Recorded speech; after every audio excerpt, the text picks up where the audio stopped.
Ni duka ina so gaskiya, kawai dai abin da ya sa mutane suka fi gani na a waka saboda akasarin mutane da shi suka sani. Da shi ne mutane suka sani ba a ta fim ba, sai daga baya kuma sai ake kira na aiki. To duka ni ina so, duk abin da ya zo yin shi nake. Tunda haka ne, ke mawaƙiya ce tunda dai kin ce an fi sanin ki a waka? Gaskiya ni ba mawaƙiya bace.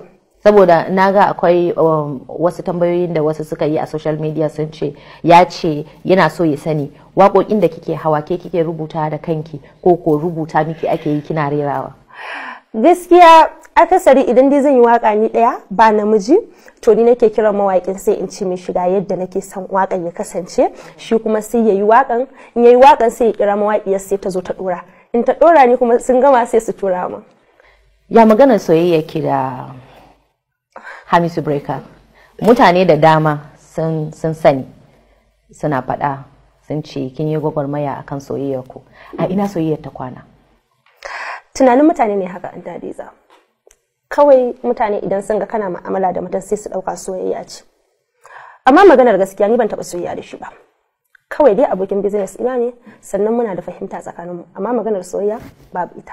To jama'a kun da ji ta ce ba su taba soyayya da Hamisu Breaker ba. Saboda haka ga amsar ku. Kafin ki shiga harkar fim, akwai jarumai da kika kalla kika ce ga jaruman da take burge ni kuma ina so in zama kamar ita? Da gaske ne, duk wanda ya sani ya san cewa ina son Fati Washa. Kowa ya san wannan. Ita ce jarumarta har gobe kuma. Masha. So, jarumarta ita ce Fatima Washa. So shi kenan tunda kin ce Fatima Washa ce. Shi kina gani kamar acting ɗinki irin nata kike yi ko kin zo da naki salam? Kwata-kwata ba irin nata nake yi ba, ni dai kawai tana burge ni, amma in dai acting zan koya sai dai koyi naki. Gaskiya ne, saboda ni like irin in kina magana a fim kina waye sai in ga dai yana burge ni wallahi, in dai magana zan koya ko acting ko wani abu. Magana script ne su suke rubutawa. Amma da ke kike yi. To na gode sosai.